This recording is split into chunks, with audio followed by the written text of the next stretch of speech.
Hi అండి. ఈరోజు మా ఇంట్లో ఎగ్ రైస్ అనమాట.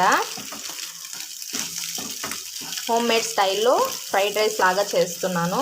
ఫస్ట్ అయితే ఎగ్స్ని కొంచెం ఆయిల్ వేసి పసుపు వేసుకొని ఫ్రై చేసుకోవాలి. ఇలా వేసుకుంటే ఎగ్ రైస్ చల్లారినా కూడా నీసు వాసన రాదు.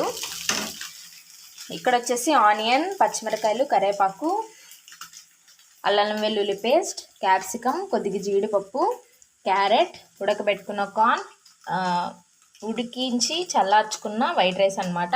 అన్నీ రెడీ చేసి పెట్టుకున్నాను. అండ్ రెసిపీ ఎలా వచ్చిందో లాస్ట్లో చూపిస్తాను. చాలా బాగుంటుంది హోమ్ మేడ్ స్టైల్లో. మీరు కూడా ట్రై చేయండి.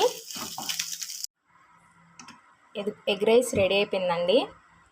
ప్రాసెస్ అందరికీ తెలిసిందే, సో ప్రాసెస్ చూపించలేదు. మీకు ప్రాసెస్ కావాలంటే కమెంట్ చేశారంటే ఈసారి ప్రాసెస్ చేసి చూపిస్తాను.